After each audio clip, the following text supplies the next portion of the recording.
Hey, what's happening, folks? This is Casey Jewett here. Hello, I'm Brandon Watson. I've been in the brewing industry for about 6 years now. I've worked for Megaton and Genius Brewing Company. I've been in the craft industry for the last 3 years. I started at Backview and I've been with Megaton as the sales manager for the last year and a half. I've been a sales rep for Deca Beer Co. for about a year now, and I also run their social media accounts. I'm the creator of a local Houston-made drinking card game called F Your Liver. Welcome to the Beer Someone podcast. Hey everybody, we're at For the Culture Brewing here, or Craft Culture X, right? Craft Culture X. For Beer Someone episode 12. I'm Brandon. I'm here with Casey. Hey, what's up, y'all? Casey here. Casey, yeah. Excited to be here. We got Carl Roaches Jr. Greetings. Very excited to be here as well. Thank you so much for coming on, man. For sure. Yeah, it's a pleasure. So I stumbled a little bit in the beginning because I hesitated. Do I say For the Culture or do I say Craft Culture X? Well, we're Craft Culture X, so collectively we're Houston's two breweries under one roof. That was intentional. It's really unique. I can't think of another brewery that does that. Maybe is there? I'm sure somebody else. Maybe 11. The Low Glow, B52. Well, yeah, there are multiple breweries owned by, but they're not shoving two breweries into one, right? I think you can go there. You could still have. I'm not honestly sure how what Fortress is doing. Doing. I'm not honestly sure. I haven't been. I want to go. Yeah. I would like to know more about Love to do a podcast. Yeah, just because I think there is a lot of confusion over it, to be honest. Yeah, but look back to y'all. So Ovinnik, yes. Ovinnik Brewing, and For the Culture together, y'all are Craft Culture X. That's correct. And that's how it's always been? That's how it's always been. Our consultant, Michael Mufasa Ferguson, was consulting for both organizations. And around about the time, COVID was around about the time COVID was happening, we were trying to find a location, working very diligently. Ovinnik was sitting on the location, so to speak, and kind of needed a little bit extra to get over the hump. And so we were able to come together to realize both of our dreams, thanks to Mufasa. And now we've been here operating for the last 20 months. 21 months, I guess. 2 years. It hasn't been, so it's almost 2 years. Almost 2 years. Nice.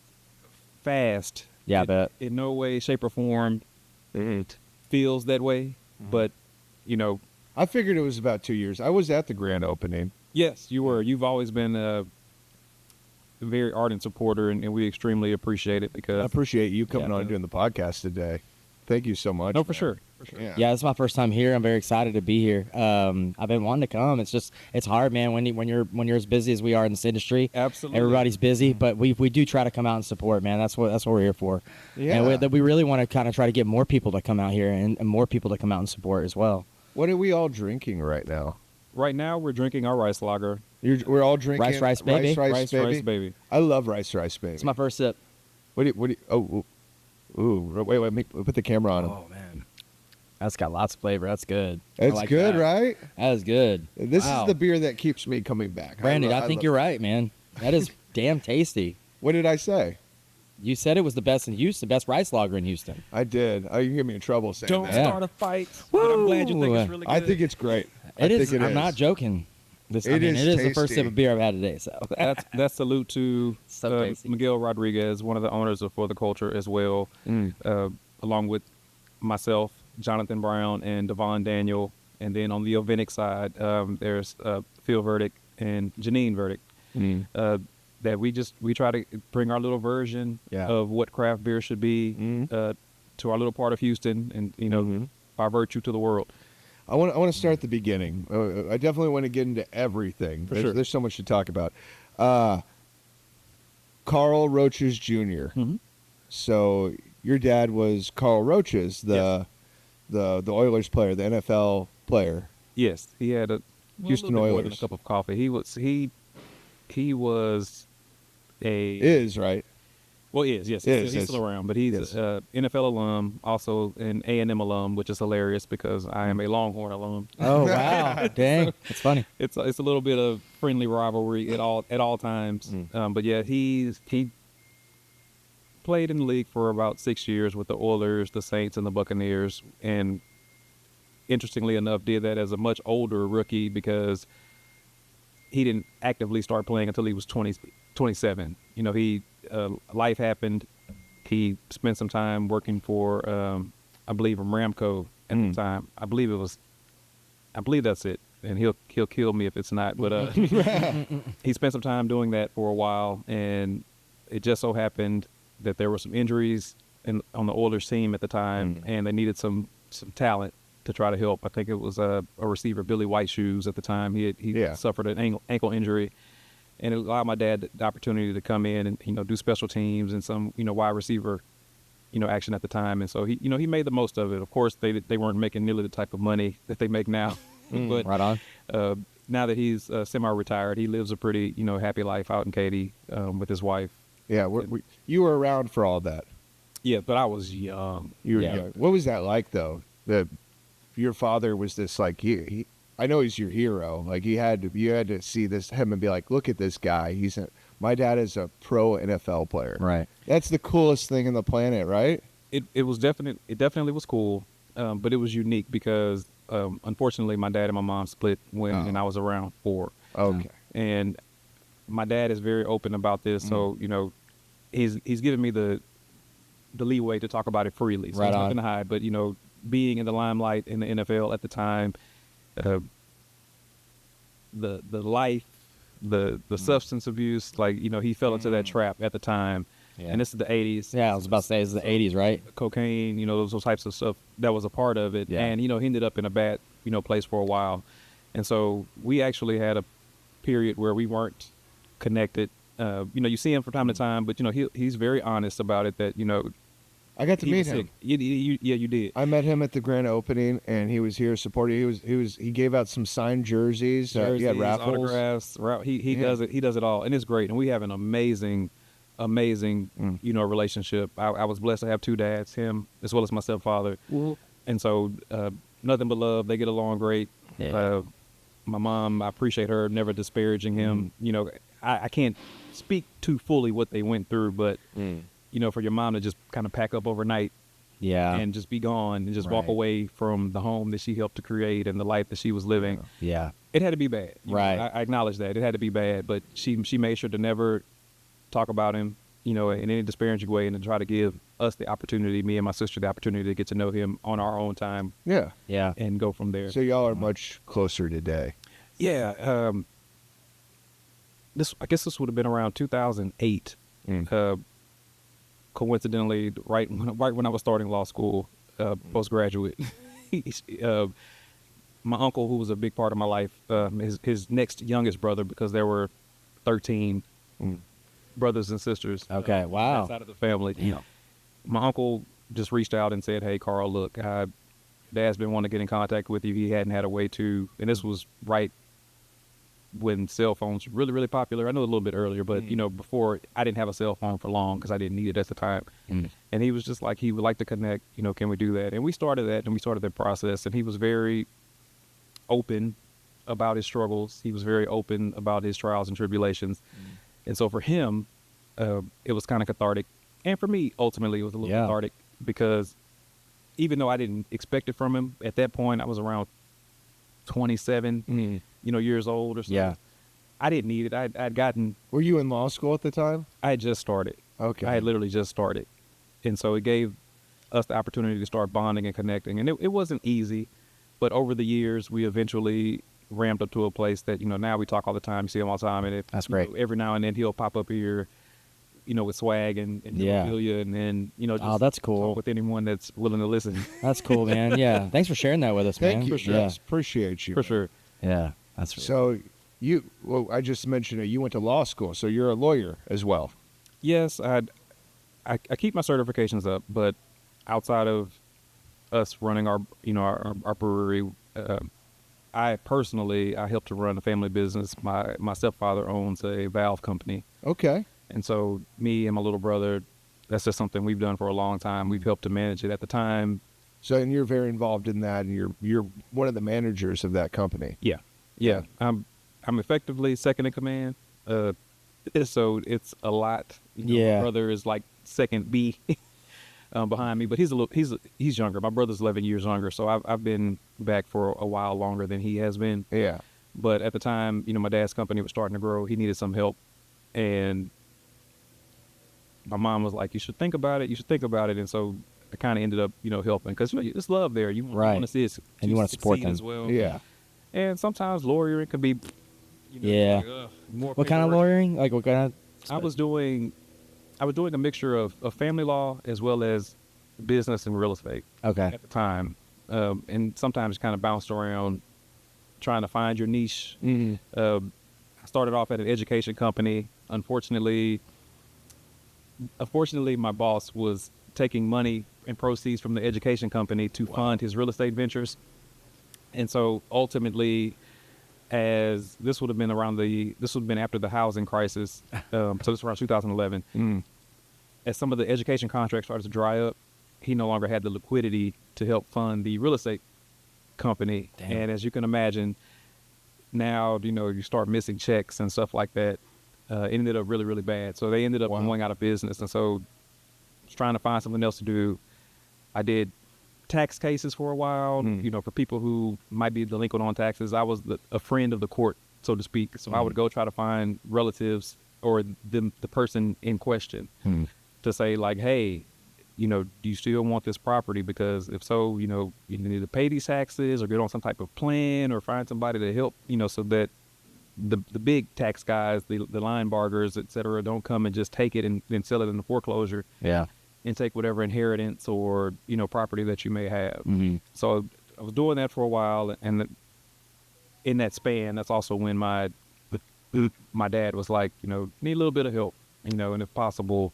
And I decided it was worthwhile, to be doing that. My grandfather did that business. My dad's done the business. And so it was kind of a natural fit because I'd been unofficially doing it since I was 12. Yeah, right on. Now, did that lawyer background help you with opening the brewery? Was that How something did that was craft beer happen? beneficial? How did you get involved in beer? Well, okay, so your question, absolutely. And it helps to this day when certain things pop up. I don't necessarily have to pay someone to figure it out. Right. You can figure it out. Yeah, You know how to that's do cool. that. To a degree. If it That's gets too amazing. That's specified, valuable. I know resources where I can go to get that assistance, but I don't have to necessarily.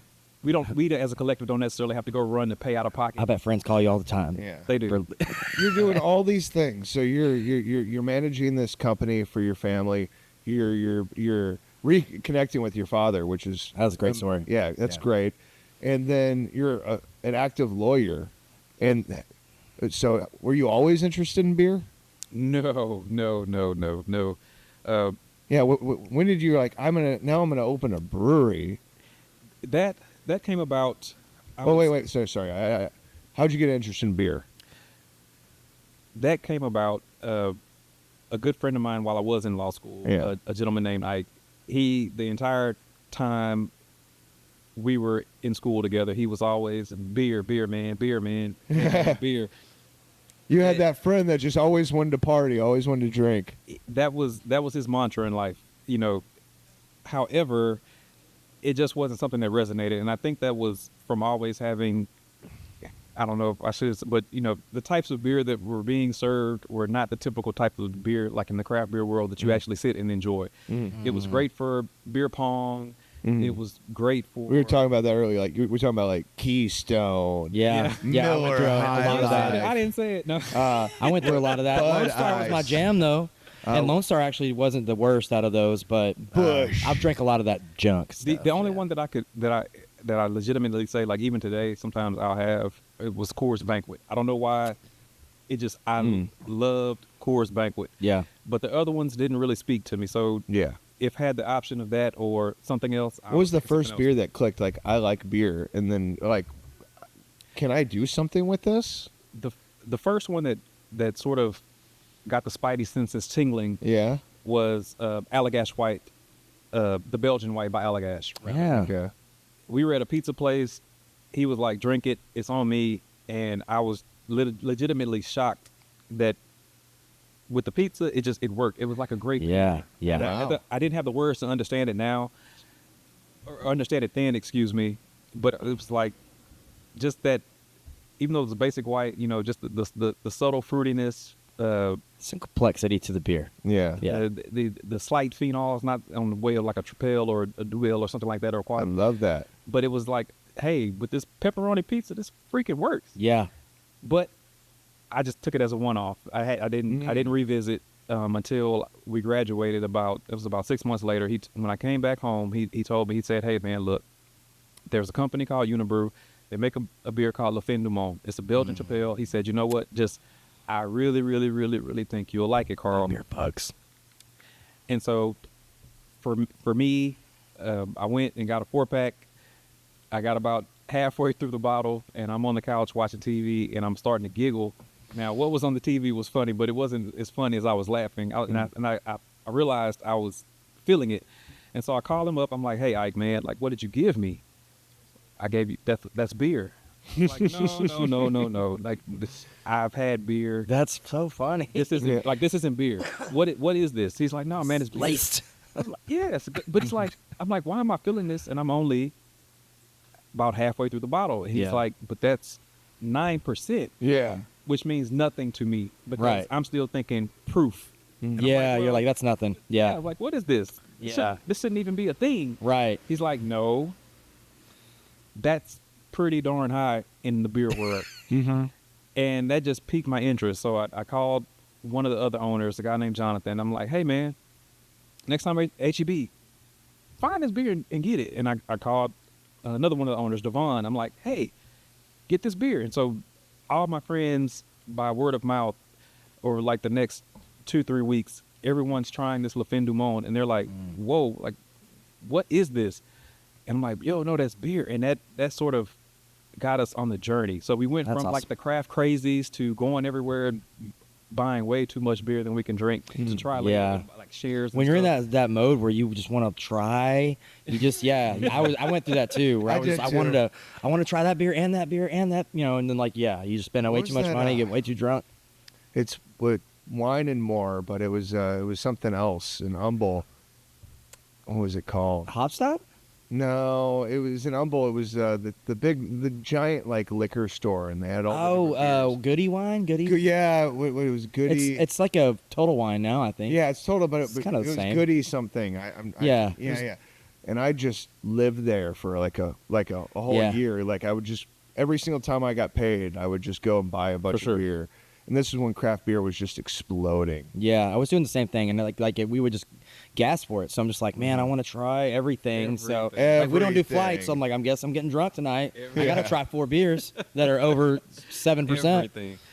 But Le Fin du Monde's a great beer. It's like it's got citrus to it. It does not taste like 9% at all. It's amazing. You can still buy it in bottles. Brewing? The brewing came.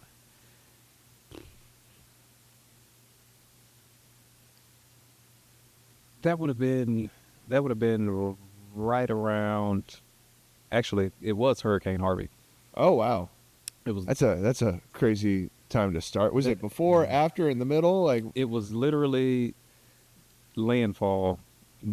At the time when it was still being forecast we were just going to get some light rain bands, and it was going to pass. So we had already, me and Jonathan specifically, we had already bought our first homebrew kit. We had already had everything ready, prepped. So we were just like, man, it's not going to be so bad, which I know is a shame. And as a Houstonian, I know we should never underestimate the storm, but we did. And we were just like, man, we can get this done. It'll be cool. The rain, nothing's heavy forecasted. We're fine. And so we were just finishing up about the time that the rain started to get heavy. And I went home and we made our first not all grain, but a kit brew, where you basically steep the grains in a big pot, and then later you'll add a little hop addition. Yeah. And then, ferment it or whatever. So that was when we started.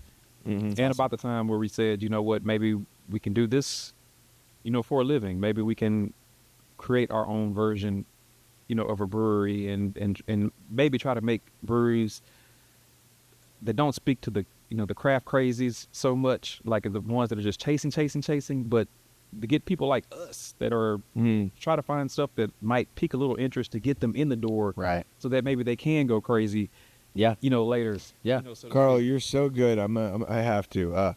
You keep throwing your hand past the camera. Oh, I'm sorry. And it's hitting both our cameras and covering our faces. Oh. No, you're good. Hands in check. Got you. Yes, sir. Yeah. Okay, so that's crazy. So tell me about when y'all are in the mindset, like, let's open a brewery. After Harvey passed and the initial the inception of the thought was there, Yeah. We kind of started to, workshop the idea, and we were like, hey, we're doing these brew kits. That's Yeah. one thing. And at that time, we did a few more, but we were like, maybe we need to start learning how to all grain homebrew. Yeah. Like, But the beers were turning out pretty good, though, I'm imagining, because that's what was making y'all want to keep doing it. Yeah. they were, and, blessed be our friends, because they were just like, no, this is great. When y'all making some more, so they would come and help us get rid of it really, really quickly. Yeah. And so we chanced upon, at the time, there was a place called DeFalco's Homebrew, Yeah. which is on the Stella Link in 610. Great owner, a guy named Scott Birdwell and his staff. They were amazing. They were always open to answering questions, explaining things like we were 5, because we needed it. Yep. And they had an old prototype Savco Brew Magic homebrew system, and I mean, it was basic, but it was literally the prototype for what they ultimately ended up with now, which is super fancy with the bells and whistles, etc. It was on sale for like $1,800, and we were You're like, I'm going to start it. a business. Yeah, we were like, let's go for it, and let's. The idea to start the business was already in place, but we were like, let's workshop it to see if that's feasible in terms of, is this realistic? And even now that we've been open, we still realize how naive we were, but we were like, we're gonna go for it. We'll learn how to do all grain brews like the big boys do, and just see what it takes. And so that led to many days in the garage with all the friends from the around, or some of the people and the neighbors in the neighborhood who got to know us and were like, oh, they have the garage open, let's see what they're making today. Yeah, that's cool. And we did that for years, while in the background we started game planning for this. That's awesome. That is pretty awesome, man. Yeah. I love your story. So where exactly are we located? We are located basically across the street from the old Northwest Mall. We're at Hempstead and 610, 7201 Wine Park Lane. We're about 1.5 miles from Carbox, so if you can see Yeah, it's right down the street from Carbox. Delmar Stadium, we're right there at. You're the second closest brewery to my house. I knew you were close. I didn't realize. In the other direction, it's and I know you have a good relationship with Andrew, but it's yes. It's Senate Avenue, which is I think like 12 minutes from my house. Another amazing brewery You're that I love. 15 minutes from my house. So we're just beat out just a little bit. Yeah. Just a little bit. So there's also some new construction over here. Like I was coming from I-10, and it seems like they just put in a new. Is that road new? Do you know what I'm talking about? It winded me over here. It seemed like you got it was over here pretty brand easy, new. right? Coming Yeah. up of Washington. Yeah. They've been doing construction on that for about the last 3 to 4 years. I bet. But there was a road. It used to be a 2-lane road, and they've been widening out so that you can get. I think it'll be ultimately 2 lanes on each side. Oh, okay. So it was already there. And to do some flood improvements, because a drop of rain and that area used to be underwater Yeah. almost every time. But yeah, that's Washington turns into Hempstead Road, and so as you continue to proceed in that westerly/northerly direction on Washington, it turns. Okay. It's just there was so much construction on either side of the road that I didn't know if that was like a brand new road that I was just getting to drive on. I was like, but it's already been there. They're just widening. It's getting that. refurbished. Okay. and Yeah. it will be brand That's new great. for us. Yeah, that'll be great, man. So That's I'm gonna awesome. go back to you have this idea for this business. So we opened the brewery, and you are Houston's first black-owned brewery, right? Yes, it's 3 African American guys and Mexican American guys. So we joke we're black owned, Mexican powered, because But between you and Ovinnik, I can't. Ovinnik, yeah, Ovinnik. no worries. God, I'm not the only one that has a problem with that. I talk to people, and they're like, we all have different ways of Yeah, how it's absolutely. pronounced. Yeah. Now we know. Ovinnik. Ovinnik. Everybody, it's Ovinnik. I'm going to mess it up 5 more times. Like Durham. You're close enough. No worries. Durham. So you open the brewery, and I was here for the grand opening. It was pretty packed that day. No, it was. There was a celebration. It was. It was a lot of fun. It was beautiful to see how the community, came out to support and continue to support because, hey, we're still here. We don't take that lightly. That's why we do everything in our power to make sure that we're not just in the community, but that we're a part of the community. So, we treat our space jokingly as an event center masquerading as a brewery because we're always open. And fortunately, we have the space. We're always open to community-wide collaborations. We're not trying to, hey, you want to have something here, cool. It's hundreds or thousands of dollars. We're more so like, look, if you're trying to do something, we're paying it forward. Let us know if it's reasonable and we can accommodate. We're about accommodating. All we ask is just make sure you encourage support. And that's not saying like, oh, well, you had something and, only 5-6 people showed up. It's more so the thought behind it, right? If you will, because we're not looking to. There were only this many people, so next time, no, never mind. Like, no, we're open to it. Build it up, right? Make it a thing, and then grow and flourish, and go out and fly away. Sorry, hands. Yeah. Go out and fly away. I'm sorry. No. Thanks for letting me know. Yeah. I was ignorant of that, but now I'm aware. I will do better. And so, that's kind of how we envision, part of our impact, not just striving to make as delicious brew as we can make, but also I like Which it. I want to try more. Yeah. This is great. It's great, right? It's really good. It's got just a nice, perfect amount of I sweetness. feel like I've been drinking a little bit faster than y'all. I just want like a little sushi roll right now. Like I want a little. Oh, now that you mention it, that would be amazing. Oh man, Food trucks. Yeah, I saw y'all already had a food truck out there. Colombian food. Is that involved with the brewery, or did they just leave the food truck overnight? It was at one point, and What's the name of the food truck? Casita Colombia. They are still open in Conroe. She has a location in Conroe. The rest of her truck she shuttered. In her case, she had an accident, and it made it so that she wasn't able to do as much as she used to do.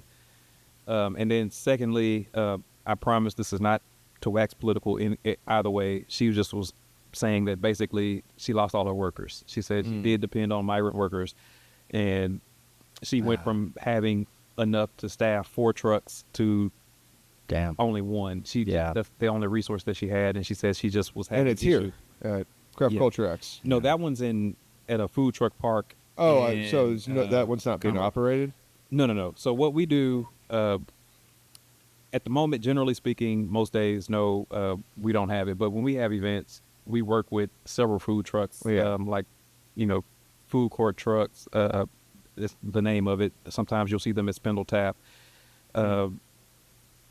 There's forgive me, Knives and Forks. That's a social media chef, and I'm sure I'm forgetting many, so forgive me, guys and girls, if y'all hear this.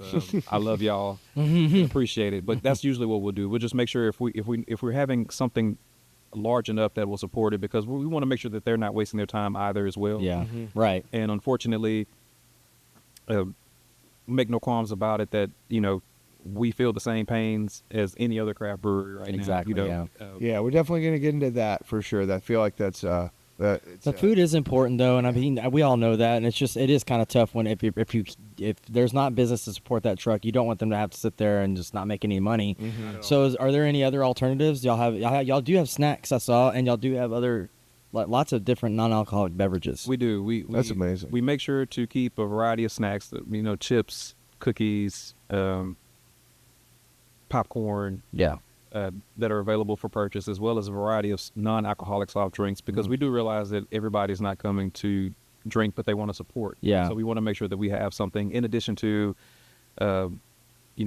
Houston Cider is one of our great, the owners, some of our great friends. So we'll usually keep a cider on tap. That is alcoholic, of course, but just so that someone that whatever weirdos don't like beer. There are. We try to have something. Yeah. And I joke, we want you weirdos. Please come weirdos. Yeah, we don't. Yeah, exactly. Everybody's welcome. You know what they did last night? Sorry, we were talking before you got here, Casey, and they had a grunge night. Oh, word. Grunge music night. That's cool.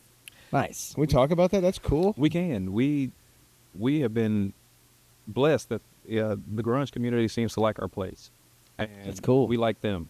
And so since probably mid-May, we've had at least a half dozen.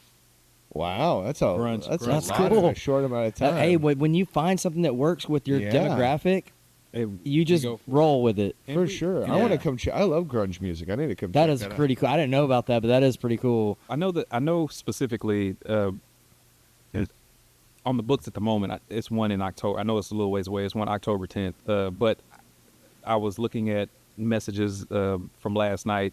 Apparently, it looks like there are some others, interested in doing something similar. And like I said, that's our thing is great, and they support crazy. Mm-hmm. No way, shape, or form. They're respectful. There have been a few unfortunate, like a little graffiti on a paper towel dispenser or something like that. It's like, yeah. come on, guys. Right. But for the most part, they've been great, very respectful of the space, not tearing up anything, and that's with the the mosh pit going. What? Right on, dude. What? They keep it. They've been extremely. You got the Respectful. space for it. You do have this. No, it's perfect. Yeah, and it's a warehouse, dude. So it's got the Mosh straight up. pit? It's got the vibe. Yeah. A mosh pit at a brewery. So is there a band, or is it just y'all playing music through the speakers? No. It's like last night. I think there were 6 bands. Six Oh, bands. damn. I think they had each. Casey, we're coming to one. Of Yes, we are, dude. That's legit. They That's just had 25 where do they awesome. set up? Like over here? They'll in the back corner here. Yeah. They'll set up against the wall. Fuck and yeah. The crowd will form in the open area next to that, and they'll Okay. just have a good time. And of course, some people will be in the. You sell a area lot of seated. beer at an event like that? Yeah. Dude, Yeah. yeah. It's a really good. It's Dude, a that's really awesome. That's Good, really great. good time, and It sounds like an amazing time. So they're all local bands too. It's not just like you're listening to Soundgarden and Nirvana. You're like actually it's local bands. local. That's is awesome. Cool. Fucking cool.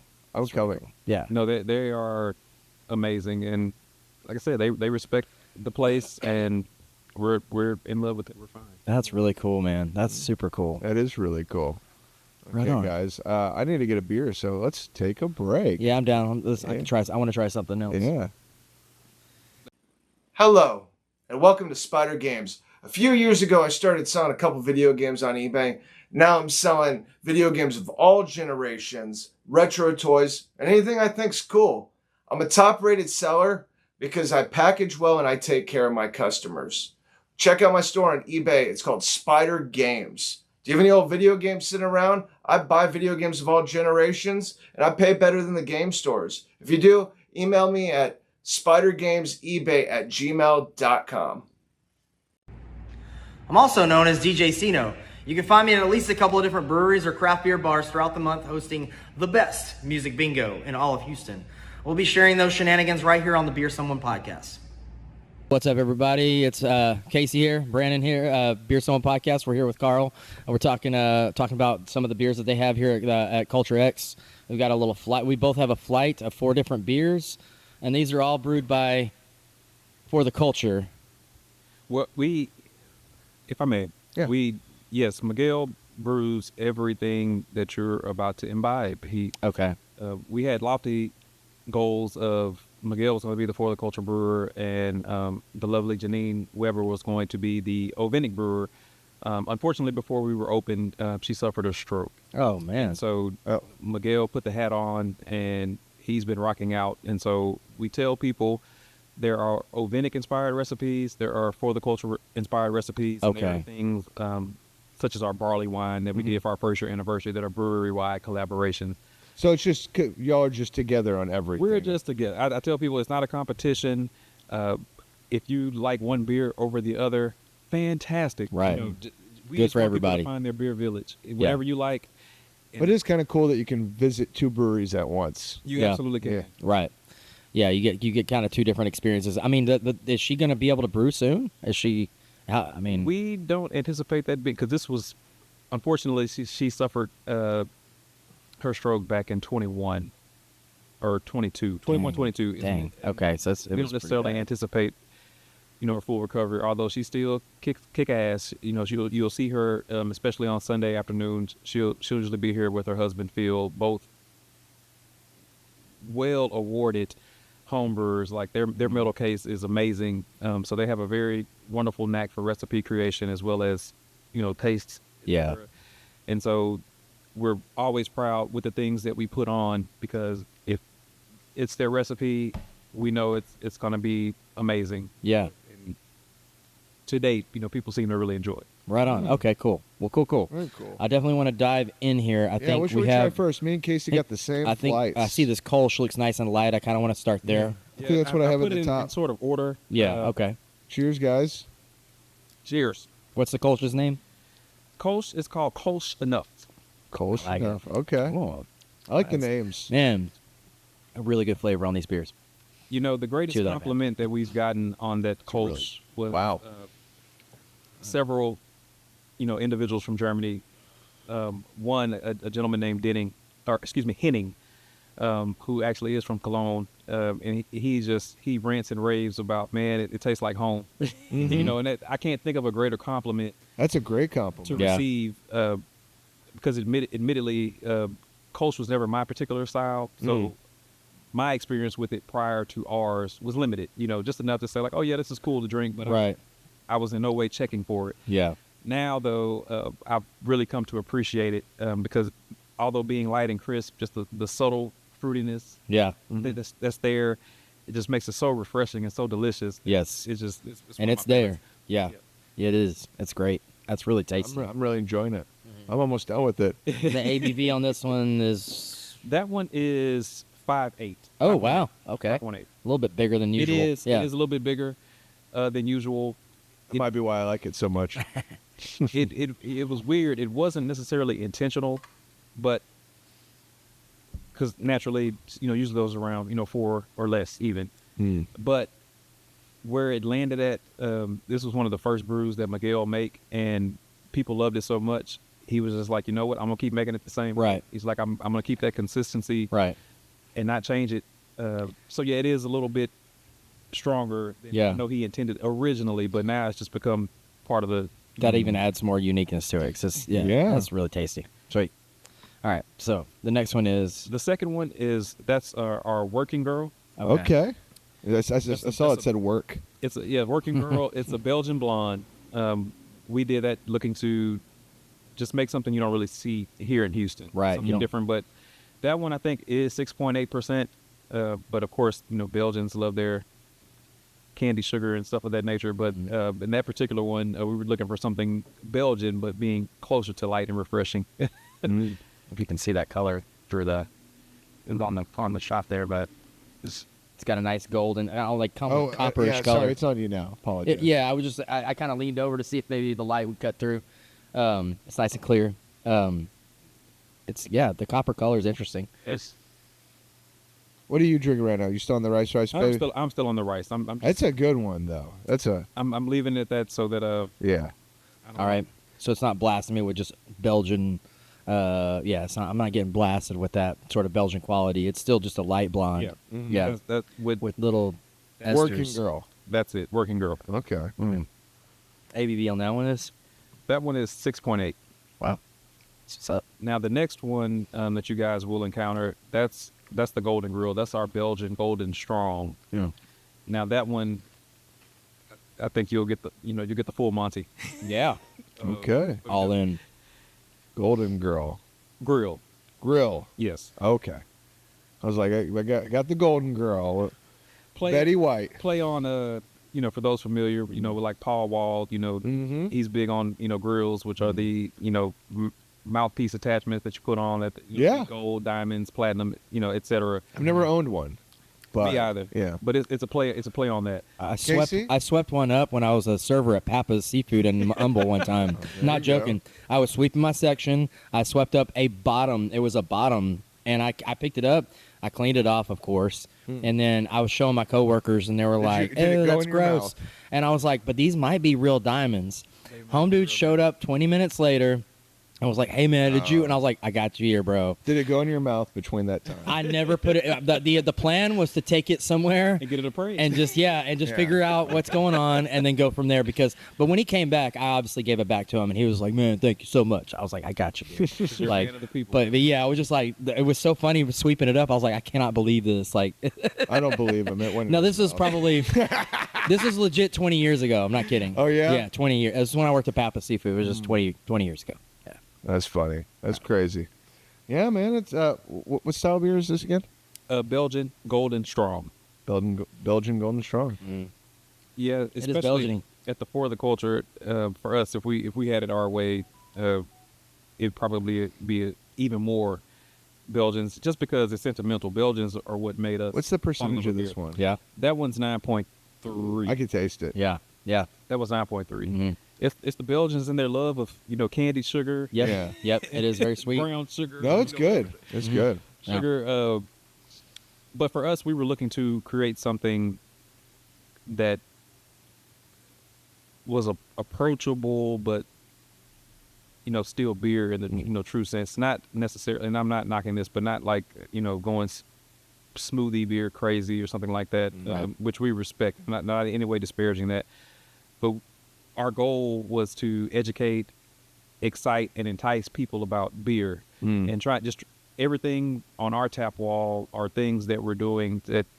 Yes, we want to cover the craft crazies, as I like to call them, the people that are they are so experienced in the craft beer world that they can come and tell you about your beer sometimes because their palate is so refined. Right. I know a couple of those. Yeah. Those We all are do, yeah. amazing people. Sometimes you're like, wow, that is impressive. Yeah. But we also want to capture the people who may be new to beer or less experienced with beer that are just looking for something that's approachable for their palate. That's a good Right. mindset. I think, and I think it's something we keep talking about. We do. Is Yeah. welcoming new people into the craft beer Yeah, Brandon had made industry. a very good comment on one of the posts that we saw recently on the Beer Tasting Houston Facebook group that was, hashtag craft beer is dead. And he was really highlighting that, if we'd be more inviting Yes. to saw people that who are, yeah. And it was really poignant because, like, I think there are a lot of factors into why we're kind of in this, like, rut, but the solution kind of is being more inviting, right? And just trying to be a place that can invite people, because I have seen it, and we talked about this too already, is that you've seen it at some of these tap rooms where people, it's sort of, there's, I don't want to say snobby, because it's not really that sometimes like black and white. It's just little, like, you just don't feel like you're part of the club if you don't know enough about beer sometimes. Absolutely. I And definitely you feel don't want that to vibe, you yeah. want to open that up more to people. I think that's kind of what will, I think, somewhat help what we're dealing with as far as this kind of rut that we're in, financial or Let's get into economically, it. I guess. We're talking about it Yeah. already. So, craft beer is dead. What do you think about that? Even though I really love the person who said it. I do too. I do. too. We Sorry, said it's that. just something And we yeah, got. I think it was a hot topic, and he No, just it kind of was. hit that hit the nail. I hadn't had a chance to talk with them because I personally took it as tongue in cheek. Yeah. You know, for when sure. when I saw it, Right, So, yeah, and for knowing sure. him, I was like, okay, Yeah, and he knew it was going to get a rise out of people, and No, it, for and sure. it That's totally what he did. intended to do. Yeah, and it was Yes. fun. No, for I sure. I know enjoyed it. Eric. So Because there was a lot of good information there, but then there was a lot of fun, just people talking, just a little shit talking, which is fun. Yeah. I love it. So I eat it up. No, absolutely. We need to start talking about let's not accept defeat. It's not over. We're all surviving right now. We're making it through this hard time. Mm-hmm. Money is literally losing value as we speak. For sure. We just signed a bill that adds $3.2 trillion to the deficit. That's crazy. So what does that mean for craft beer? It means that we need to change what we're doing. We need to see what the problems are. And adapt. Yeah, and then we need to fix them. And one of the biggest problems is younger people are not drinking craft beer. What can we do to change I don't that? know if there's much you can do about that. I mean, I think, okay, well, we keep talking about THC. Yeah, but I don't think they're would all you just ever getting. make any THC products here For the Culture? We're not above it. You're not above it? We hadn't particularly discussed it outside of entities that may approach us to mix their product on like a contract Nice. Okay. type of situation. That's cool. Trying to figure that out because we're small. We're a nano brewer. We're 3.5 barrels. So you try to figure that out. That's cool to know that. So there are people that are approaching you that say that they could do it for you. Mm-hmm. Right, or even just their product, and maybe do something to pivot. From that would also be something that we can put in. I'm our just thinking We're that- talking about an emulsion type thing or something. Yeah. Exactly. Okay. Yes. Okay. That's something to be thinking about, though, because July 21st is, a couple of days away now? Yeah. It's getting pretty close, and they're going to go to Austin, and they're going to figure out what they're actually going to do. And what I Regulate. think they're going to do is regulate it. Yeah. So, and I'm going to keep talking about it, every single craft brewery right now should be thinking, should I be making that product? Because if you can get younger people in the door, that gives them an opportunity to try your other products. And that, Yeah. but we need to get younger people in craft breweries. Yeah. I just don't know if THC is like what they're after. No, I'm completely. not saying that entirely. I'm just saying Even myself, I've been gravitating to a little bit of THC compared to what. If I backtracked, 5 years ago, I was drinking nothing but beer pretty much and some wine here and there. But like now, I am drinking, seltzers with THC and the more and more sodas. breweries are and doing stuff. it. We talked about I like Actu it. has And THC so- products now.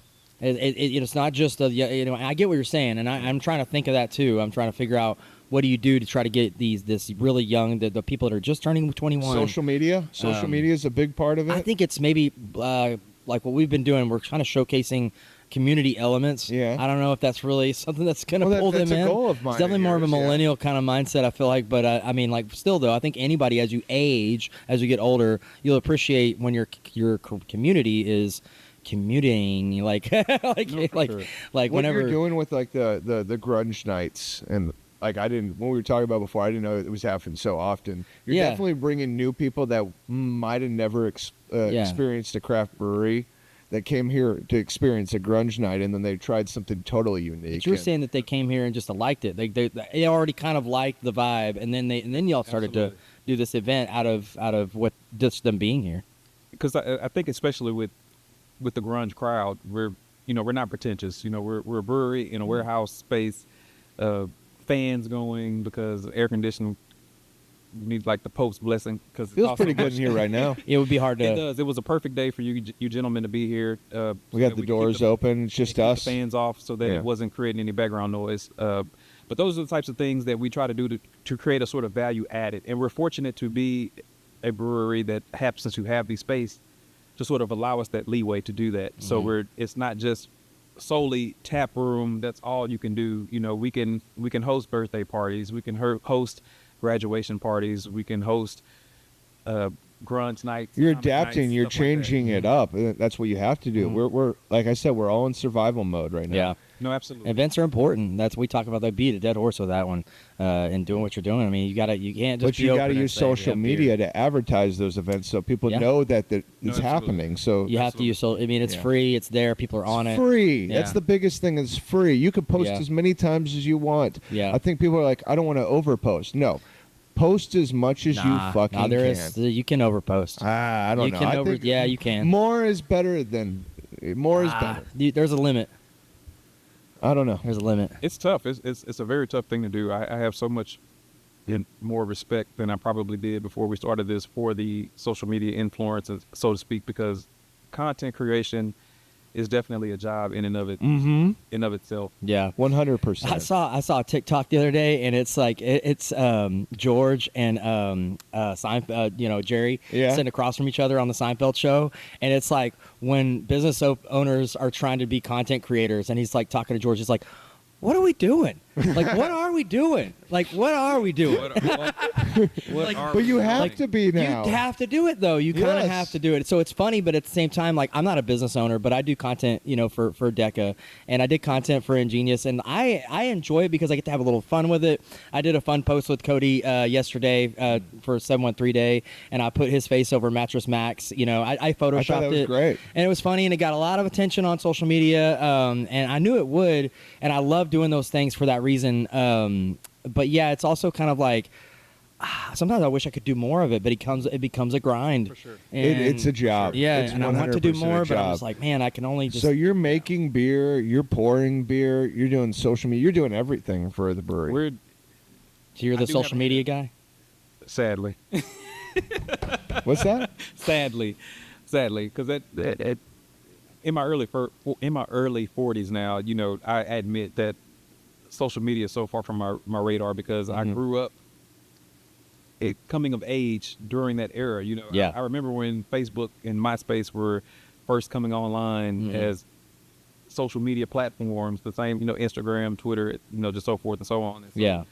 admittedly now, you know, my focus is on so many other things that oftentimes you're like, oh shoot, yeah, we got to, you know, post that. And admittedly, in conversations right now with a young lady to try to take over some of that, you know, admittedly. Nice. So That's a good idea. It can be Yeah. handled, Yeah. you know, by 'cause someone else, maybe a little bit younger, more. It doesn't have to be one connected person. to some of the social media stuff, because sometimes I find that what helps me is just being connected to it a lot. Yeah. And sometimes I got to put it down and get off and like disconnect. I'm not a But- big viewer of social media. I'm a person that Oh, I engages did on in there. social media, but I'm not a big I am. consumer. I'm on there a lot. I'm on a big, but I mean, like that's what helps me kind of stay up with stuff. Yeah. It does. I mean, I'm not saying I live on it. Like I have shit to do, but I mean, Yeah. like I do like to scroll through there.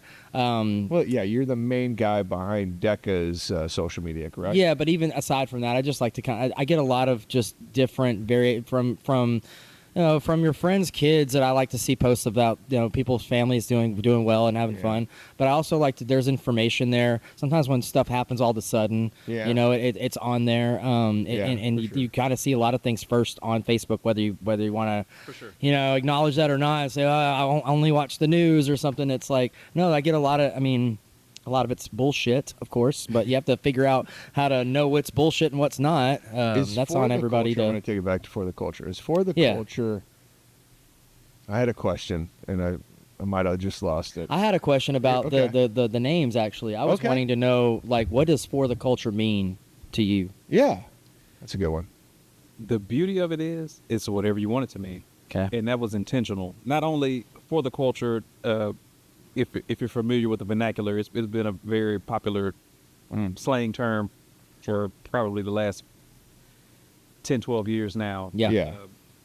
But in that, it's like, it's for the beer culture.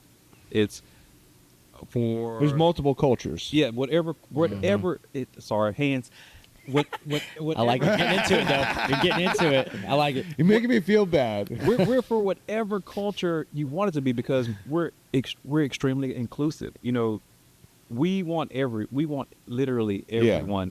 It's just that, you know, The grunge community, yes, it's the not, black it's not community, limited. the white community. It's not limited, and in no way do we want those limitations. We love everyone. You know, that's the type of time that we're on when Right. we talk about that. In no way, shape, or form, just because, you know, we might happen to be, you know, minority individuals per se. It's not just like, hey, this is I don't see why that matters. Y'all make great beer. Exactly. But, you know, sadly, sometimes, you know, you get that backlash, and that I get that that's the time that we live in. You Yeah. know, even though we've never said it, you know, you'll hear things like, oh, I didn't know that it was a segregated brewery in Houston. And it's like, why would that even be a thought? There's a bunch know. of hands behind Casey. I don't know if you can see it, but I think I see every single color It's represented. everybody. It's Yeah. I think I see Right. everybody. So For It's the Culture everybody. Brewing is for everybody. Yeah. Everybody. Everybody should come here and enjoy these beers that we're enjoying right Yeah. now. That's Absolutely. it. That's all. It's just our, you know, for some things, it's just literally our take on what we think speaks to people. But I think that's what every brewer does. Every brewery does. They're like, well, we think this. We try our best not to be a specifically, you know, trend chasing per se. We want to just make timeless beer, timeless brew that you can come and say, oh, I think I want a Mexican lager, and they happen to have one on tap. I think I like it, you know, or I've never had a Belgian before. I think I like it. We did a collaboration with Senate. You where we did. like a peach sour I had it. It was great. Oh, right on. at the time. You know, again, we're just trying to do things to speak to different palates. So y'all don't That's it. have do you have flagships?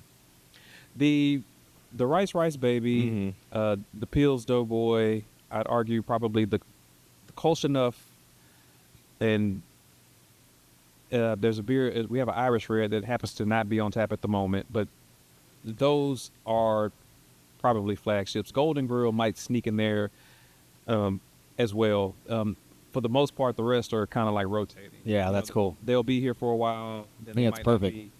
You got some mainstays that covers a large, kind of like palate, or at least, especially because I think right now we've noticed here, IPAs used to be king, but they're not quite the level. Like a lot of people, People want lighter things now. Lagers and pilsners, or lighter things. Yep. And so we've been actually kind of surprised when we made like the rice lager, for instance. Do you have an IPA on tap? Yeah, the dank. We have the Hello Dankness, which is is that the fourth one? The last one you have. Can we talk about that? Actually, that'd be Yeah, sure. We have the Alpha Con, which is the pale ale, and soon our Junk in the Trunk, which is our Citra IPA. It's finishing up. And what's this one? That's the Hello Dankness. Hello. Is it called Junk in the Trunk? Is it hazy or something? It's not. I think I've had the Junk in the Trunk before. It's not hazy. For us, it was just a catchy name. Okay. We wanted people to be like, that was what I did. Yeah. Hazy, last one. Let's do an actual clap. I'm not gonna. Can we do it? Can we do Michael Jordan Space Jam? I could just. Not not enough. Okay, I don't think it's gonna happen. No. We're too far away. We're spaced We're out. tired of people seeing our giant heads. On My nose TikTok. hairs. Yeah. I do trim them sometimes, but But they're handsome nose hairs. thank you. They're handsome. No, this is a pretty good setup. Thank you for letting us take up so much space. No, for sure. Yeah. It is dank, dude. And it was perfect because we weren't open just yet, so we got kind of carte blanche. to do Wow, whatever I we like that. One more time, the name. It's dangerous. It's It's dangerous. because to me the Hello Dankness, 9.8%. people see the ABV and it's like, oh, that's gonna be What's the too much. ABV? That one's 9.8. Ooh, It's actually okay. outside of the barley wine. That's the highest ABV we have on tap. Oh wow. But It honestly it's doesn't so taste. smooth. Yeah, it's pretty smooth. Honestly, the It's pretty Belgian dank. strong you could taste a little bit of booziness, but this one is covered up pretty well. That was the best You way get- you could describe it. Was Yeah. dank. You were 100. Yeah. I mean, it says it right there on my paddle. And to not be specifically a West Coast style, which we occasionally we will have a West Coast wipeout, which is a West Coast style, which I love because it's approachable. It's not the triple Hopodopolis Rex. Yeah, It'll hit right. you with 188 IBUs. But Yeah, and there's a little sweetness to back this up Yeah. too. So there's a little balance between really dank hops and then some sweetness. For sure. Yeah. for sure. This was a great flight. Good choices, Casey. Yeah. Wait, was it you or Carl? It was Carl. I'm sorry. Good choices, Carl. And I'm glad we started with the rice baby because I love Yeah, man, I'm still enjoying that. That's definitely. I need another one. I need one more. Do you have a message, anything you want to say to anybody who's watching right now that hasn't come and checked out For the Culture? I would say that if, hey, come on down, come check us out. We fully believe that, between our 16 taps, that we have something for everyone, something that is enjoyable, whether you are the most experienced craft beer drinker or you are a novice, just looking to maybe find something that might get you started on your journey, that is intentional, that is something that we look to keep doing. Because we want everyone. We love the city of Houston. We love putting on for the city of Houston. We love being in the position that we're in. Like, yes, we're still new, 100%. Sometimes still feel like we're finding our footing, but we realize that's just part of the process, and we have to, like Joel Embiid says, you have to trust the process, even though it hasn't worked out for the 76ers yet. But we believe in the thought process behind it. You have to trust the process. You have to strive to make incremental improvements that allow you to improve your brand. I mean, even something small, we realized back to grunge nights, we realized after a few that, one, being open to the public and different ages, we should have more. Like typically we would keep, maybe some sparkling water or, Coke and Sprite. And, we'll take our RO water, that we use for brewing, and put out a 5-gallon tub of that every night that people can partake of. But we realized that people were wanting more options, and so we got some Red Bull, we got some Gatorade, Waterloo, and we've been shocked at how much that's helped to supplement our business just by having more options. Even we thought we were doing great, but then it was like, oh, okay, people were striving for other, wanting more. And those things have helped. And so those nights where we realized we were missing a component of people who were coming to enjoy the show, but, they didn't just want water. Maybe they wanted a little bit something more flavorful, like a Jarrito soda, just all of that. We realized in real time, like, okay, if we do this, there's more capture more. opportunity, more money to be made. 100%. And even though we do this for the love of beer, that the money part is part of the game. Well, gotta make money. have to make the money to support the dream. Absolutely. You got to. Yeah. Absolutely. Mm-hmm. And so, those are the types of things that I would say, like, it's not a pretentious atmosphere. Kids are welcome. Animals, dogs are welcome. I've always felt super welcome. I've brought my kids up here. And I know I've talked about it a couple times now, but I have autistic 7-year-old twins, and I felt super welcome when I brought my daughters up here and we hung out and they run around a little bit. I'm not letting my kids break things. I'm not letting my kids just go everywhere. I'm on my kids' ass. Yeah, right. But yeah, I can do let feel them kinda... it's something, and I just want to talk about that for a second. I just want to say that we don't always feel welcome. But I don't want to lock my kids in my house and not let them go anywhere because they don't understand. I tell them to stop, they don't stop. Absolutely. Yeah. It's that they don't listen to me because they don't understand what I'm saying because they're low functioning. And I've never, and this is one of the reasons I'm such a big part of the craft beer community because I've never felt unwelcoming at these places. So yeah, I just wanted to add that to the conversation. That's important, man. Yeah, it's an important part of the top of the conversation, I think. Mm-hmm. And I think that's the best part about the Houston beer scene. I can't think of any place that I've gone to, and that's There are conversations we talked about beer taste in Houston that spark up about kids and breweries for sure. And we could talk about that a little bit. I guess let's say that you should monitor your kids if you're bringing them to a brewery. Absolutely. You can't just let them run wild and run behind the bar and touch everything. It's in a place meant for adults, for sure. Our kids have tablets. They're sitting at the tables the majority of the time. They do run around, but if they do run around, I'm right behind them. For sure. Yeah. And that's the difference, I think. You can't just release your kids unless there's a playground or a designated area for children. Yeah. And if I may, I hope that the general public would consider that, I think almost unequivocally for breweries specifically, it's a relief for ladies and gents that, being open, more so during the daytime than maybe a bar, or if you have a family where you like, I can't go to a bar. Mm-hmm. Yes, of course, you want to be able to bring your kids to come enjoy, get a little bit of relief. I like day drinking. I don't want to go to a bar. I mean, I love bars, but if I'm with my family, I want to come support a food truck, support a local brewery, and just hang out. That's what we like to do during the day. And I think that I implore people to just kind of consider that, breweries aren't operating strictly for the love. They have to pay the bills, and it is helpful, I'm sure, as a parent, and I know you're a parent. I don't know about in case he's a parent. Yeah, two boys. Yeah. It is helpful if you can come without being judged, to just come sit at a place and enjoy it, have a good time. Enjoy a handful of brews, maybe take something home, without having to feel as though you're the worst of the worst because maybe you are with your kids. Because some of the time, I know particular an instance with the mayor at Senate, he said more of his customers have kids than don't. I'm sure, because he's literally the local Jersey Village neighborhood brewery. Yeah. And if a swim team comes in with coaches and stuff, and they're sitting there like, the kids are there, but we're surviving right now. That's an opportunity to make money for the brewery. And that's why the people that complain about kids being at breweries, I'm like, shut the fuck up if you even like breweries. Like, if you want them to stay around, like, that's kind of part of. They have to be able to. They need to be, because like you said, there are bars that you cannot take your kids into, and if you want to just go have a drink, and that's the thing. I still want to have the ability to go out and do things. My kids need constant supervision. Yeah. And you're telling me and my wife can't go do stuff together? Yeah. It's frustrating, and I implore people to kind of consider that. Maybe if places that are open super late, I can understand different vibe.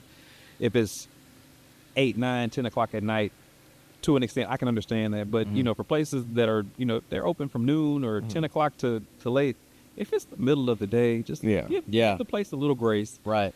That they're just doing what they need to do in order to maintain their business, because as everyone knows, it's hard work, but the margins are low. It's not like you're making buku bucks off of everything that you sell. Like you're getting by for the most part. And I think that if people had a little bit of that grace, they could be like, yeah, the kids are having fun, but you know what? If they're not harming me, they're not in my face. Right. Okay, so be it.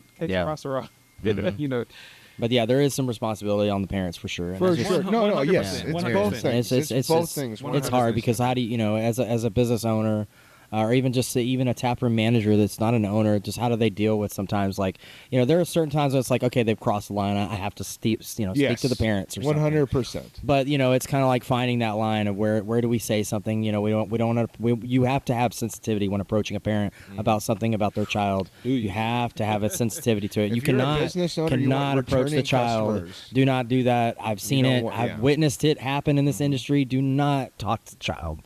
100%. Go talk to the parents. Go find out if you're that, if you really need to. And honestly, if you're not working there, that's not your business. But if you're working there and you have to handle it, I think you have to just have sensitivity. You have to approach the parents and say, hey, like, we just need y'all to be a little careful, or whatever the case may be, whatever the deal is.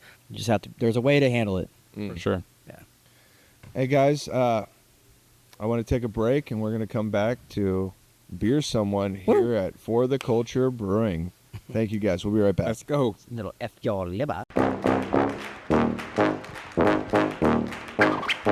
F your liver, the game that will have you salute the general, and then say the alphabet backwards, and then elect the president, and then bust a move, and then throw a ninja star, and then shoot your finger gun, and then roar like a T-Rex, and then freeze like ice, and then karate chop, and then bust a rhyme, and then bet on a horse race, and then spell supercalifragilisticexpialidocious, and then make your buddy laugh. Don't touch the ground because the floor is lava. Tell a story. Read my lips.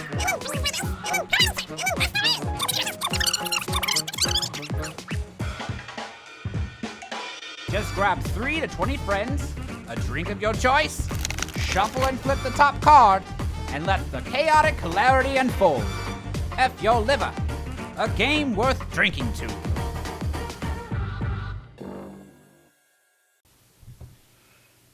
Hey everyone, we're here at For the Culture. I'm here with Carl Roaches Jr. I just got myself another rice baby. Casey, he just brought us some samples. You want to tell us what this is, Carl?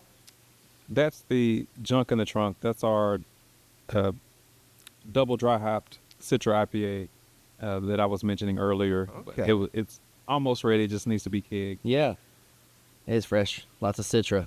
It's intended, as I mentioned, to be an introductory IPA. In essence. It's meant to be something which I know has been popular for years, don't get me wrong, but that's our take on it. Something that people, I hate IPAs. Yeah. Okay, you might, but maybe you've gone too far off the deep end, right? Way too high, too fast. And I can understand that because I was that way for a long time before I could appreciate an IPA. Yeah, I didn't like them right away either. It took a while. IPAs kind of took off, and I think drove the craft industry with it. 100%. Yeah, right 100%. there in that 2010 to 2012 era, I think. What is the IPA of today?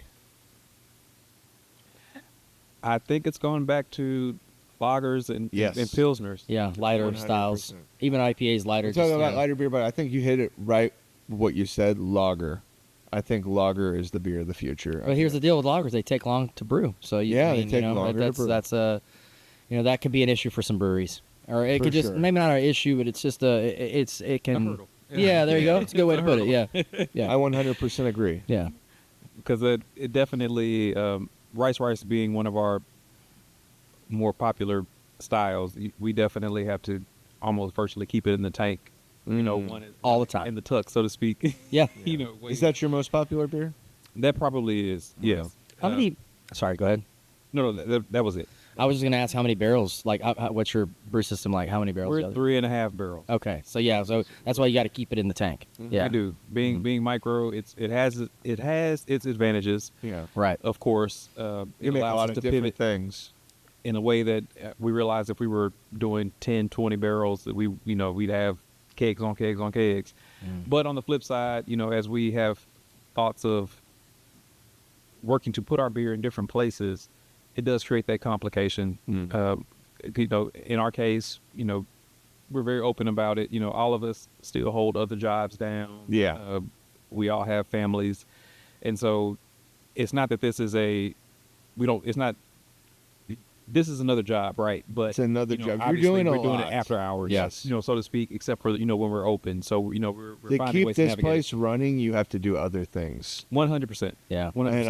And you're a fucking go-getter, man. You're fucking. I see you doing every fucking thing. You're an entrepreneur. I fucking love your spirit. That's the Likewise. same vibe. That's why I asked Casey to do this podcast Yeah. with me, because he's the same. He's the same way. I hope I'm the same way. I think I'm the same way. I see it. I love the hustle, man. That's who I want to talk to, and I'm really. That's why I'm happy to be here. That's why I wanted to be here. And we're sincerely thrilled that you guys thought of us as an option, because there are so many. I great thought of breweries you in the Houston. beginning. You were Yeah. always in my mind, 100%. I wanted. To Yeah, be we here. started listing different breweries and stuff around the Houston area, and that was definitely at the top of the list for sure. Yeah. I was going to message you, and then I wanted to come up here in person and ask you.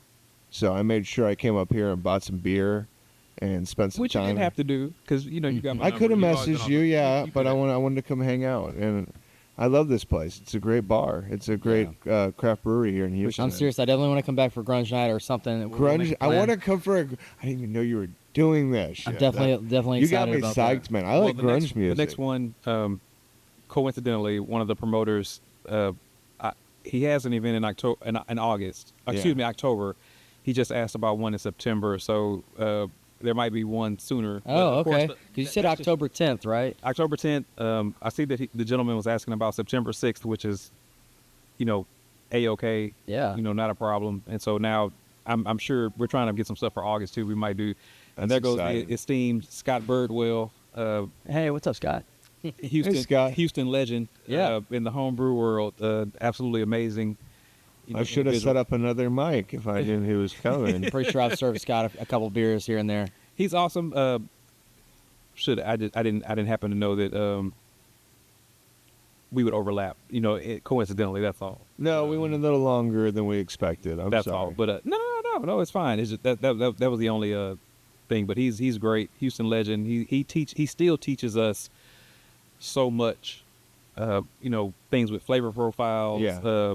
And appreciate him, because we had put up a new beer a couple weeks ago. Well, I guess about a month ago now, and it happened to be. It got done, Thursday night. One of the gentlemen just put it on tap, and he was like, "It'll be there in the morning." And I happened to be here, and Scott's like, "Hey, this tastes something not quite right." And so he's like, "Taste this," and I'm like, "Yeah, you're right," and realized that an older one of the brews that when we cleaned the lines, it was a Gratzer, which is a smoky beer, and what happened was, even though we cleaned the lines, it just the smoke had it absorbed into the line. You just tainted the line. It was done. So Yeah, we had to replace the line. Working at Ingenious, I dealt with a lot of that. Lots. I can imagine. Yeah. And so it was great having someone like that that's knowledgeable enough that to taste it and immediately say, "Hey, hold on, we have to wait a second," because that's the last thing that we want to do is put something out into the world.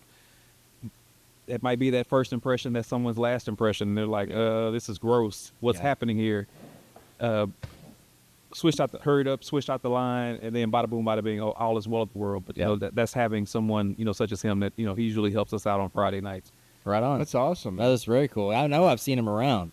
Yeah, I've seen that dude around. He's amazing. Whether it's festivals or just coming into the breweries where I've worked at, I don't know. I just know he looks very familiar. That was a great guess. Yeah, that's awesome. I'm Very going cool. to interrupt Let's do a little F with your some liver. product placement from a F your and you know liver. what? This is not my copy of F Your Liver. This is for the Culture's copy of F Your Liver. Brandon graciously introduced us to that would have been When Grand you opened, I a grand little bit before you. I think I swung by before you opened and hung out. it could have been it could have been. It's hazy, so I no, trust my recollection. what are we talking about? 2 years ago? I don't remember Right. 2 years ago. Right. What was happening 2 years ago?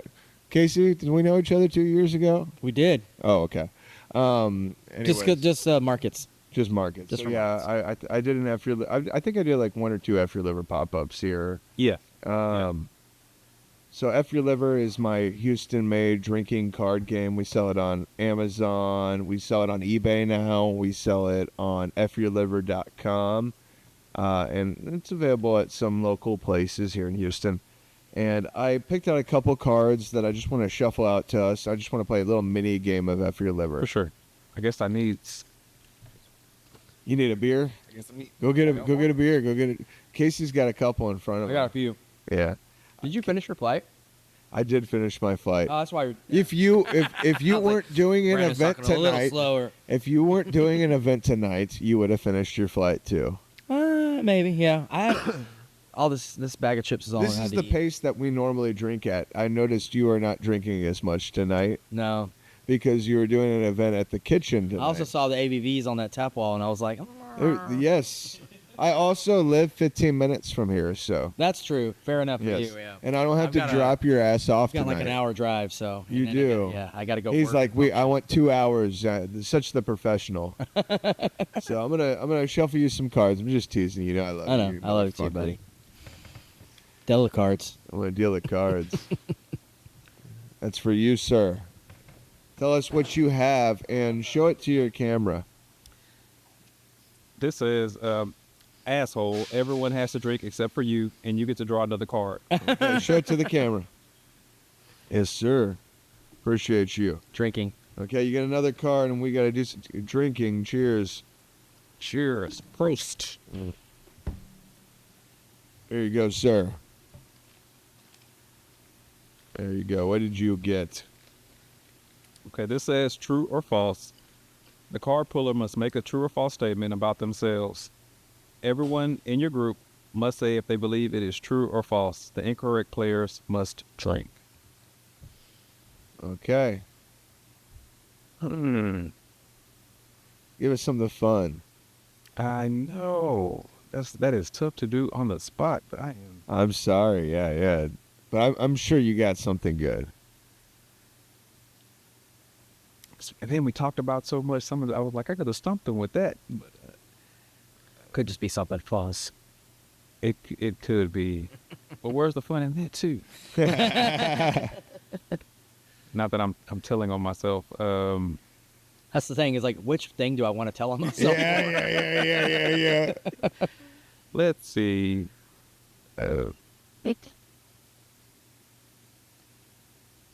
This is gonna be some grade A editing.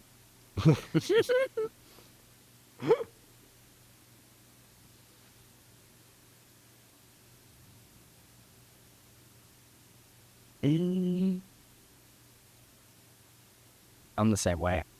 No, this one's this is a really good. I appreciate it. It really does. It makes you think.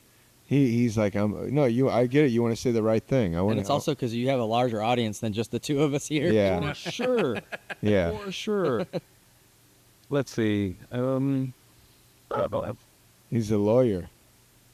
Yeah, he is a lawyer. That's funny.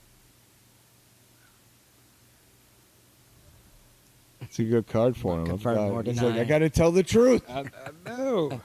The card puller must make a true or false statement. The drama. It's dramatic. It is, because some of the stuff that I was going to go to, I was like, we talked about that, so they know the answer already.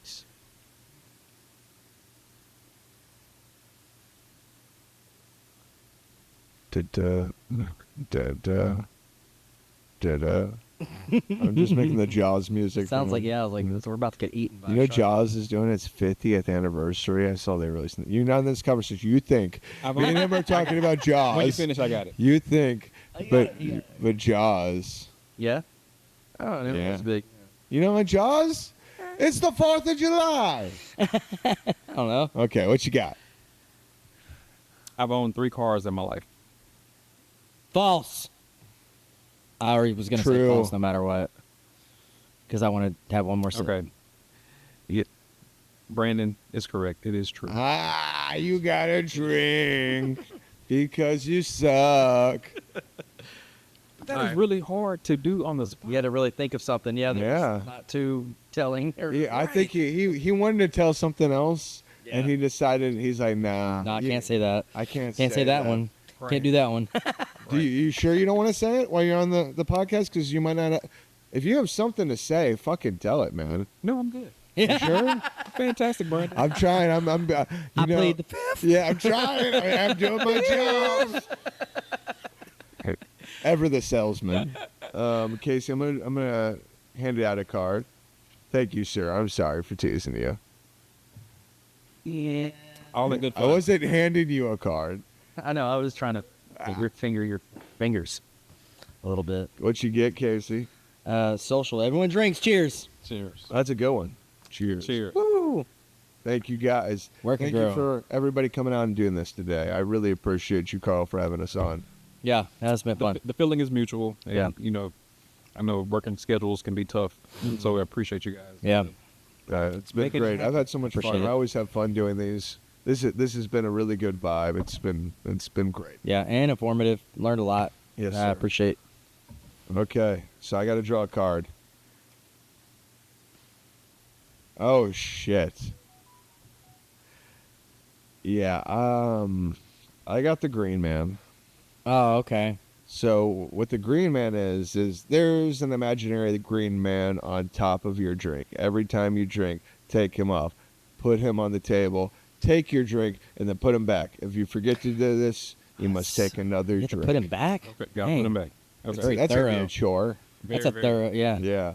Okay. Well, I guess that I I'm gonna think that train my brain continues throughout the game, so right I have now. to do that. So I just pulled a Green Man off. If you were watching me, here I'm gonna put it on me. I'm gonna do I it did it. again so the camera sees. Pull the Green Man off. I'm gonna take a drink and I'm gonna put it back on. Okay, so we're here at For the Culture. We were talking about things that need to be said. Is there anything we're giving you a platform here to talk about craft beer industry or anything you want? Here's what I mean. I did kind of have a question. We were talking about it a while ago. As like, we're all kind of feeling the burn, right? So we're just Yeah. wanting to know, like, do you want to talk about how Culture X is doing? Like, as far as like, are you guys rocking and rolling with your events? Like, how's it going? For sure. We joke that we are an event center masquerading as a brewery. Yeah. We do everything that we Lots can. of breweries make that joke of Yeah. learning. That even with our slightly southern or slightly northern neighbors, Carbach, talking with some of the, staff over there, they mentioned similar. Even I get it that, they're big beer, that, it's a different stratosphere, but they've mentioned that even for themselves, events really help to drive a lot of traffic. And Yeah. and you're like, how? Because in our mind, they're everywhere. Mm-hmm. Games, events, they have that type of gravitas to being who they are. Yeah, that's Yeah. an interesting perspective too. And so for them to mention that they're in, somewhat similar boat per se, because obviously different economies of scale. Yeah. But they're like, no, we keep things in here. So that's part of what we try to do to keep a value added Yeah. at, Craft Culture X, so that we can make sure that, yeah, you might be coming to enjoy a beer, but you might stumble on a show or some type of other I event. want to. We've had, fish fries. We've had, crawfish boils, Dungeons and Doobies, which is like Ooh, That's that cool. sounds fun. Yeah. it is. There's a young company that's their brand. They'll come and play Dungeons and That's Dragons. cool. So it's okay. But they also happen to have THC products. Okay. That's part of their brand that they're growing. So they'll come have game nights or comic book shops. It just the list Very goes cool. on. Yeah. We just try to do things that appeal to everyone because nerds, jocks, whatever. Mm-hmm. Everybody's welcome. Yeah. Everybody is welcome. Come here. And so This we is look forward this to is a those place for everybody. 100%. Yeah. Absolutely, man. Young, old, just as long as you're 21 to drink. But, Right. Yes. Yeah. That is. And you can come here and be young and drink a soda, You could come drink a soda. participate in grunge night. Waterloo. Yeah. That's That's all those awesome. good- I'm sure you got some Other good younger things. people that are in grunge night that drink sodas. They do. Yeah. They do. And they're great. We haven't had anyone trying to test the limits yet. Right, yeah. Which is Yeah. also great.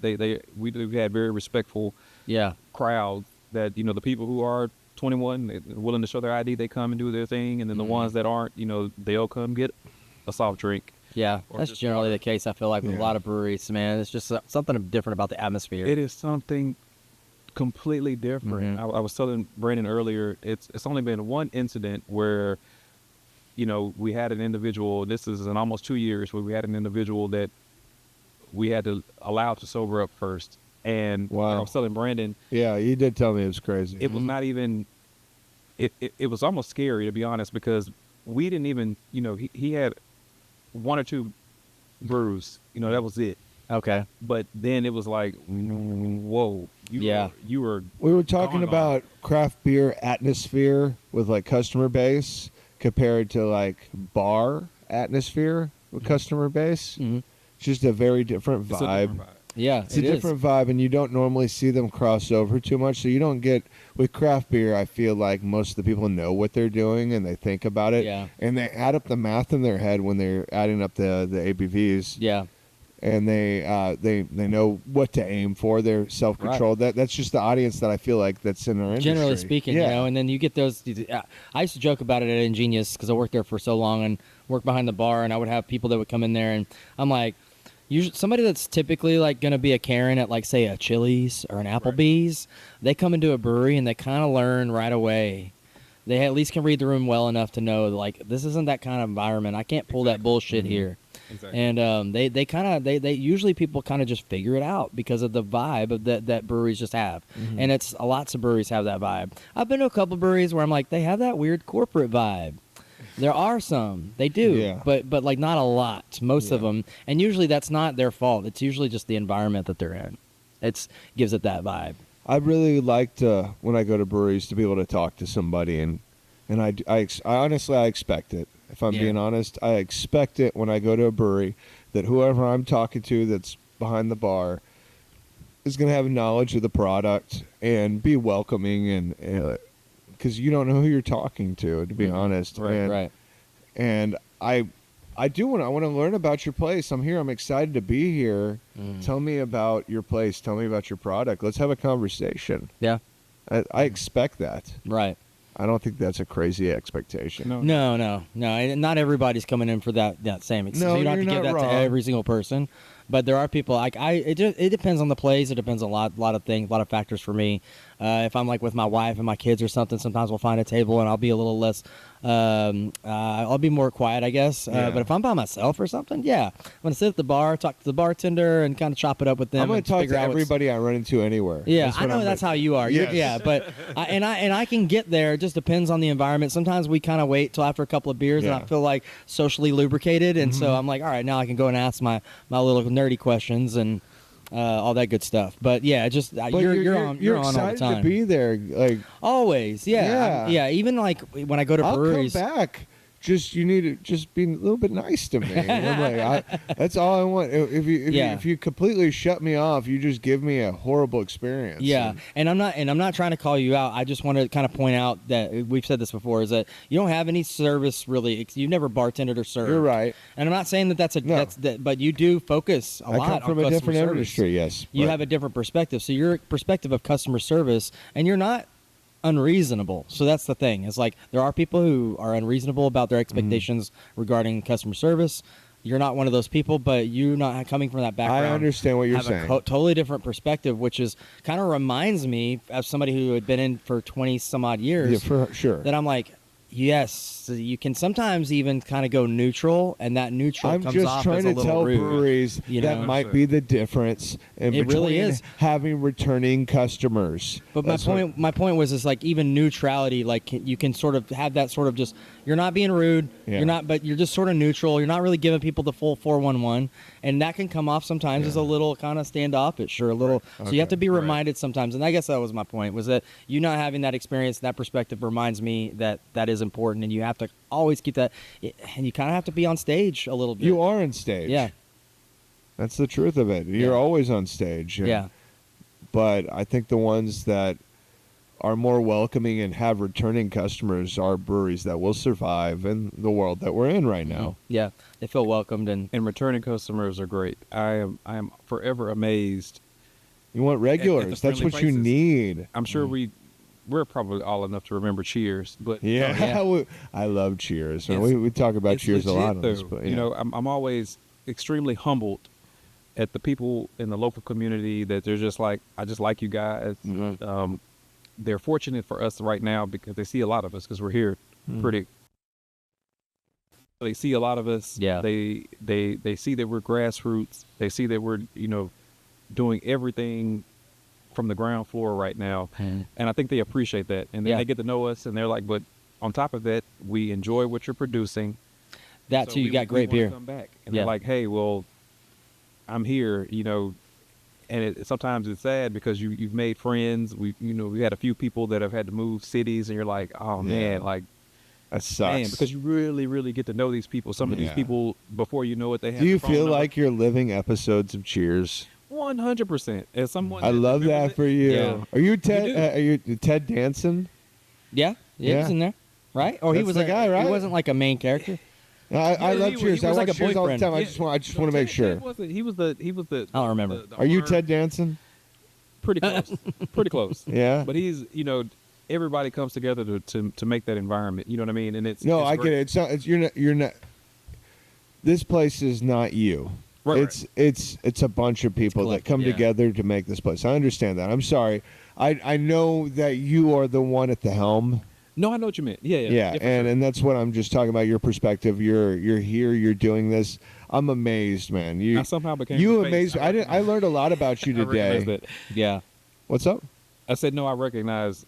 Somehow I've become like the face. Yeah. That You most are. People find. And they're like, oh, it's Carl. It's a bunch of people. 100%. There's so many people involved in making this 100%. work. Yeah. All day, every day. They're great, and we're so grateful. But for every. you're doing a lot, and you're doing like so many things. Yeah. And I can appreciate that about you as a human. I'm like, wow. Entrepreneurial spirit. You know. Yes. Yeah, I man. love that. Yeah. You guys get it. Yes, 100%. And to kind of add on to your point about like Cheers, you know, it's like these people are characters of a show, right? And like Well- whenever you have a bar set of regulars that come to your bar, a lot of them are characters sometimes. They have their own sort of set of characteristics that are inviting to other people. And I loved it whenever I would have somebody that was a regular at my bar, no matter where I worked, that had this gravitational kind of X factor about them that kind of just people love to be around. It kind of helped me out as a bartender because I'm like, I don't have to sit there and be on for everybody. I have this kind of person here who knows me really well. We have a connection, and they're kind of adding to the ambiance of the whole entire place. And I love that. And I always thanked people that were like that, especially when I got older and started really kind of realizing and becoming aware of like the difference that it makes. Like at Ingenious, I'd buy people beers. I'm like, dude, thank you for hanging out. Like, here's another beer through on the and house. through customer service. Yeah. And it shows that you are somebody who is excellent at customer service. And it's just realizing that I have somebody sitting at the bar that's supporting the place. They come in all the time. We have a connection, and they're vibing, and they can just kind of help that kind of bring that vibe to the place. And so it's very key to have those people. That's what kind of they add to at the your place. vibe. So one of the things, it's something we've talked about for a couple podcasts now, is we talk about customer service, we talk about beer, and then we talk about vibe and atmosphere. And so we talk about vibe. That's not just the paintings on the wall. That's Right. That's the atmosphere, the people that come in here create, and the people that are here create, the people that work here create by their customer service. They all kind of like spread into each other a little bit. Yeah, They it's interlace. all intertwined for sure. Yeah, it's intertwined. And I think that you're doing all three of those things. We need to get people out here so that they can understand what we're talking about when we talk about the beer's been great. The rice baby is one of my favorite beers. It is and really good. That's my favorite really one back in the good. day. Sincerely. Yeah. Great customer service. I've never had. I can only speak for myself because this is your first time here. But I've only had great customer service, and I've been here quite a few times. You have. And, You have. and I really love your spot here. What is this place? Can we talk about the building? I'm sorry, we're kind of going into all these things, but but the building. What did it used to be? It used to be a Sherwin-Williams. Sherwin-Williams. There's a little sign. And so Yeah. we joke that if you see the Sherwin-Williams, don't be afraid. You're actually here. It's not a. It's. Well, I won't say that, but it's not a house of ill repute. You're not going to get in trouble coming in here. It's a legitimate business. You can say whatever you would need to say about that. You can say it, brother.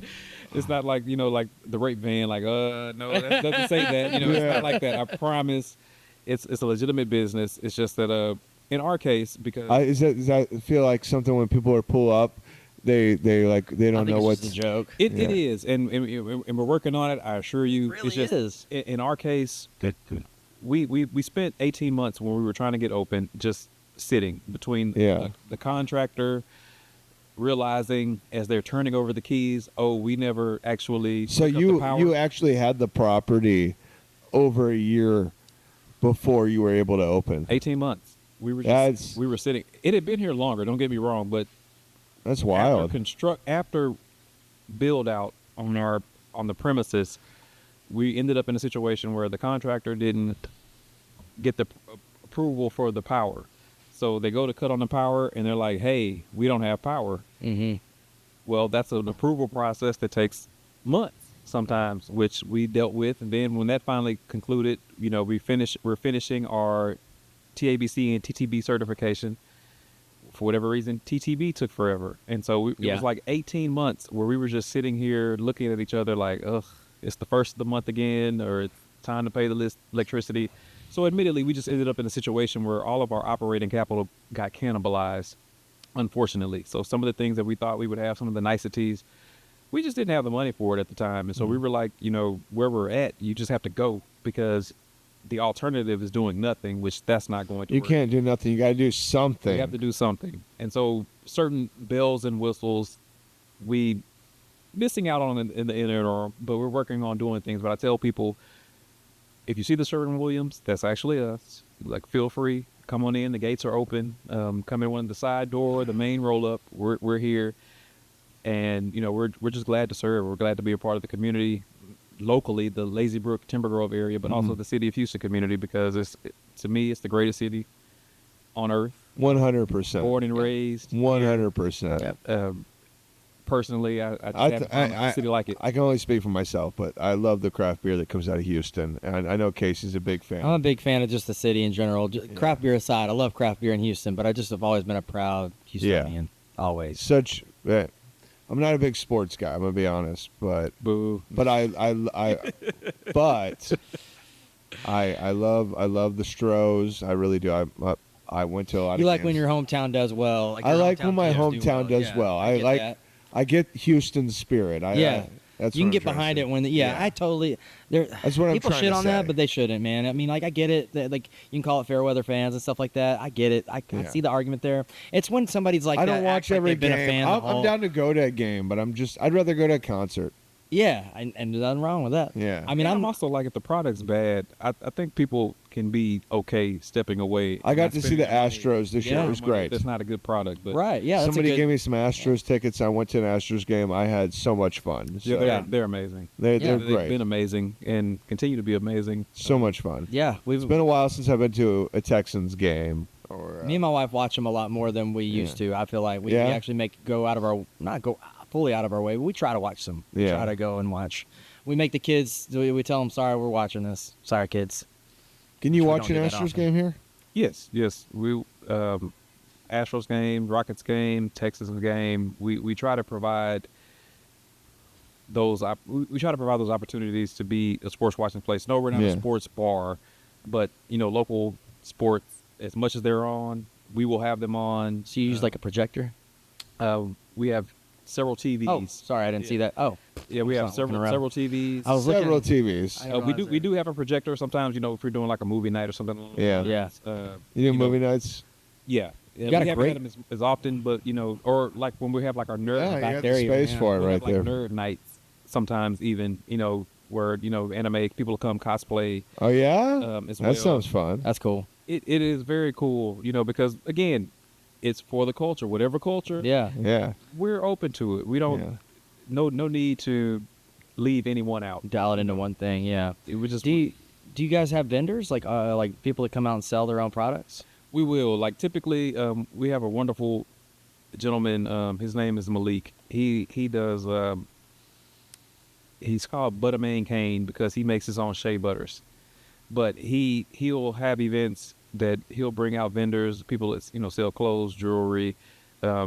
During, I think that was for Juneteenth, we had like a fish fry. Nice. And so we had the gentleman, Chef Keith. He was frying catfish and fries and stuff like that on the patio while vendors were outside or in here. That's cool. Selling different wares, things along that nature to help support the community, because again, that's very important to us. Yeah. To make sure that whomever they can come get the word out about themselves, because the way we want to pay it forward, someone paid it forward for us.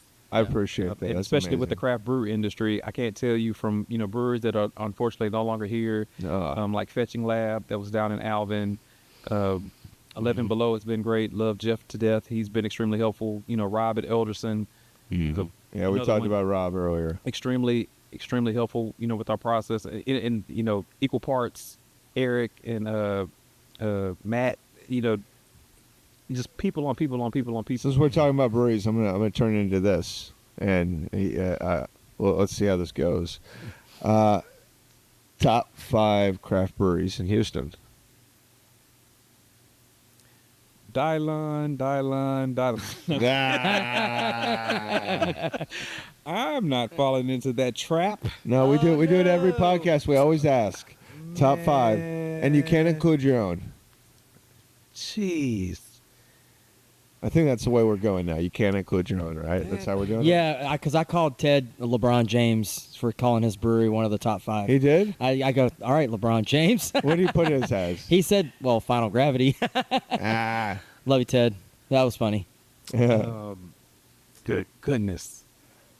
I know. I'm sorry. I'm putting you on the spot. That is a question we do ask every time, though. Biggity spot. We get different reactions. Some people are not like they'll go right in. All right, this. We just this. want to know your and then top you get 5 some people as that a don't want person. to. What They don't are want the to feel like breweries they're that are influencing you.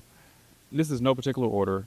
Okay, I can take that. 11 Below is up there for me, because I tell people, and granted, I've had a majority of breweries here, which I feel bad. I haven't hit them all, so this list also takes it into consideration. But 11 Below, I tell people that for people who just want a good, clean beer that hits the notes, they can go wrong. And their big mistake, which is their seasonal stout, that was a beer that literally helped to make me fall in love with stouts. Stouts. Yeah. Okay. It's such a good stout. Back in that, for them, it was I like a mistake, hipster sauce back in the but day. Yeah. Number 2.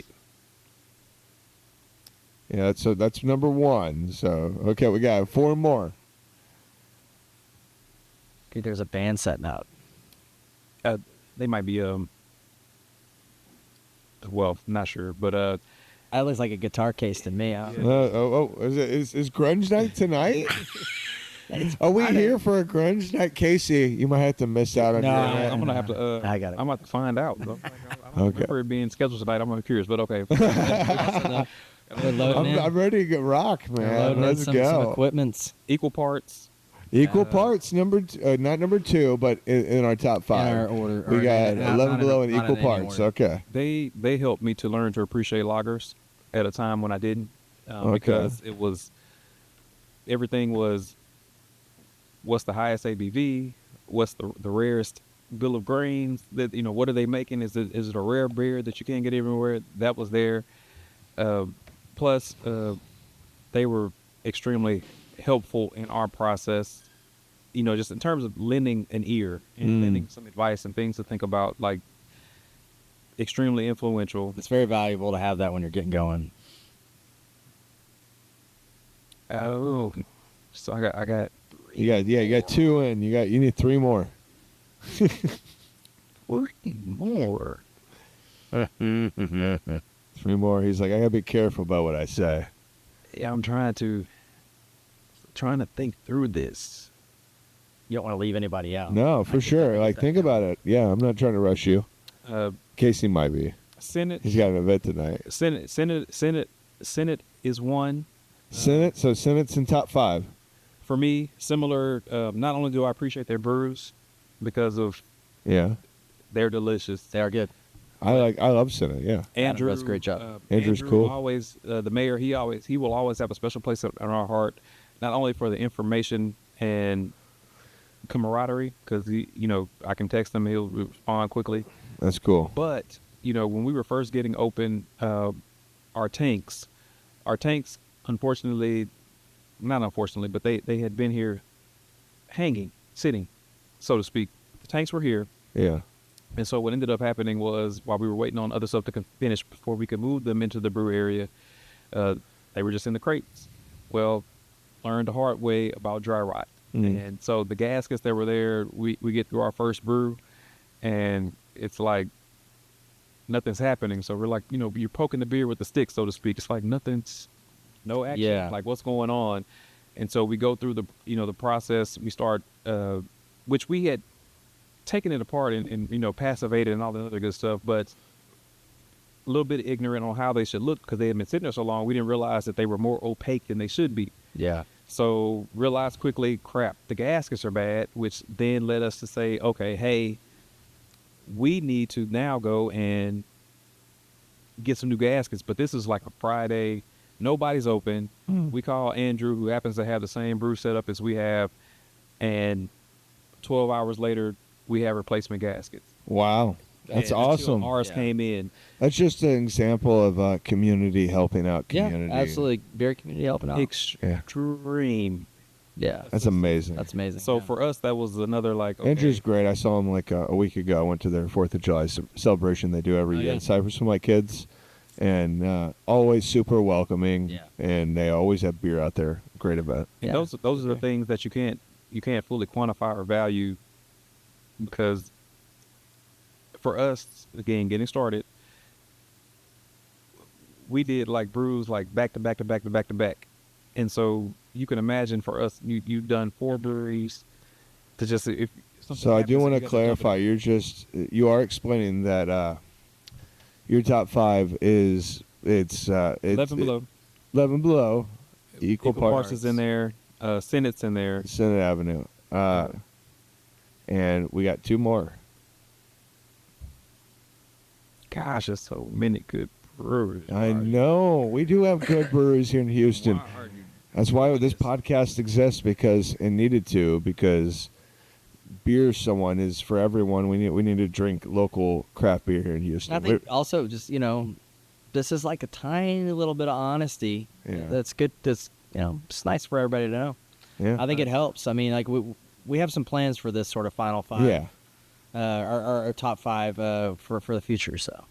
Yeah, we like asking, for the top 5. I think it's a good question. It's a good question. I don't think. I mean, I guess I can see, like, because you're like, okay, I like so many breweries, I don't want to leave anybody out.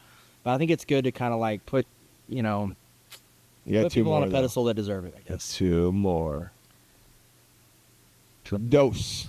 I don't know if that helped at all. Ducky and Crew at True Anomaly. Wait, we hadn't said them. Okay, we said True equal Anomaly. parts before, right? Yeah. Yeah. Okay, so True Anomaly now. So that's number 4. That's number 4. Not in any order, but Not in any order. yeah. But for instance, for myself, they helped, and I guess this is personal. I guess a lot of these happen to be just personal, anecdotally. No, and I was going to say that. Yeah, it feels a little bit personal, because you sound like the community has been involved with your brewery and has helped you out over the last 2 years. 100%. People that you can rely on to talk to and find out that information. So it's Ducky. I was talking to a rep last night. I swung by Axelrad and dropped some samples off, and I was talking to this rep, and he said the community is always looking out for each other here in Houston. He said he doesn't see that because he represents multiple areas of Texas, like Dallas and Austin. He said he doesn't see that in Dallas and Austin. He said they don't help each other. He said here in Houston, they help each other. They will answer every question, big and small. It is appreciated, and that's same with the True Anomaly gang. Yeah.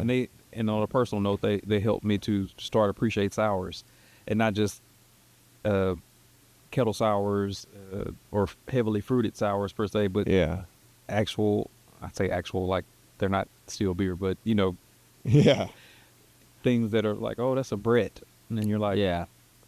which I still have to work through that, or just wild aged, wild fermented sours. Right. Would you say? Because I feel like we all are still learning, and I every single day I'm always trying to know a little bit more than I knew the day before. Yeah. Are you still learning? Every day. Every fucking day. We weren't in the position where I could go say, hey, I'm going to do Siebel tomorrow, or some other learn how to professionally brew curriculum. That I have a wife, I have kids. Yeah.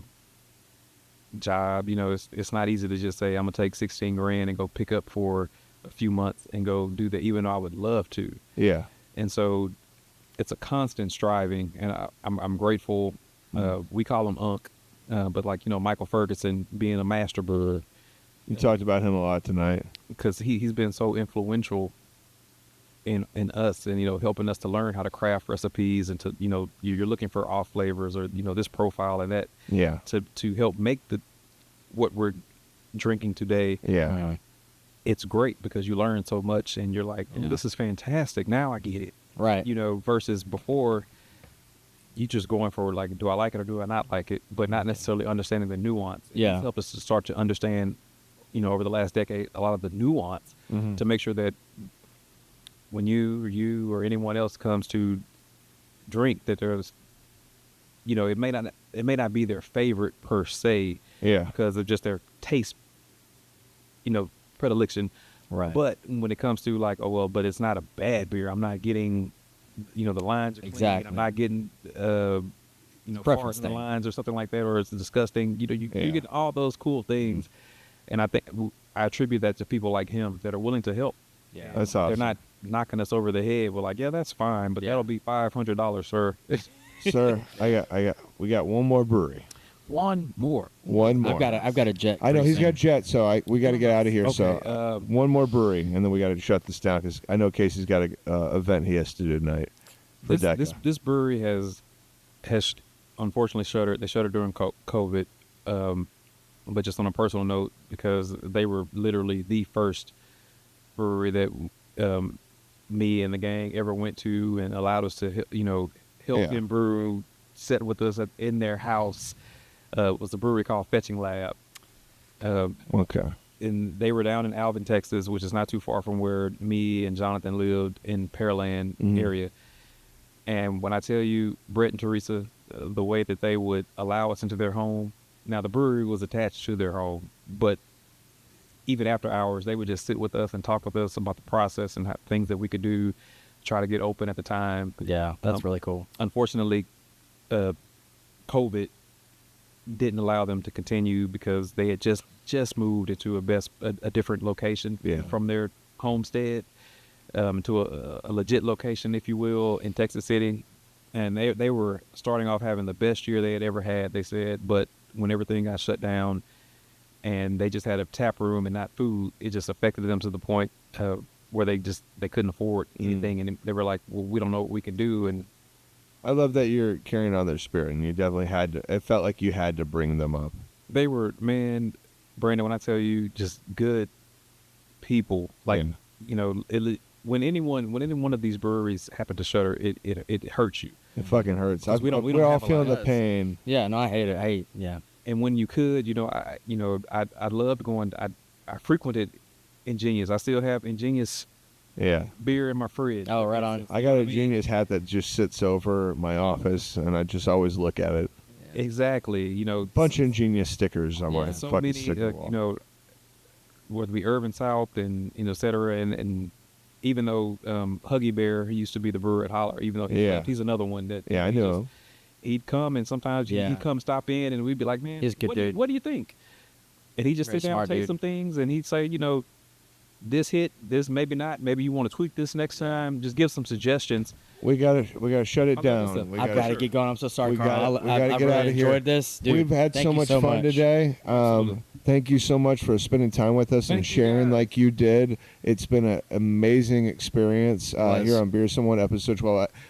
I can tell you personally that this is one of my favorite episodes ever. It's just been so great. Yeah, it was a really good one. Yeah.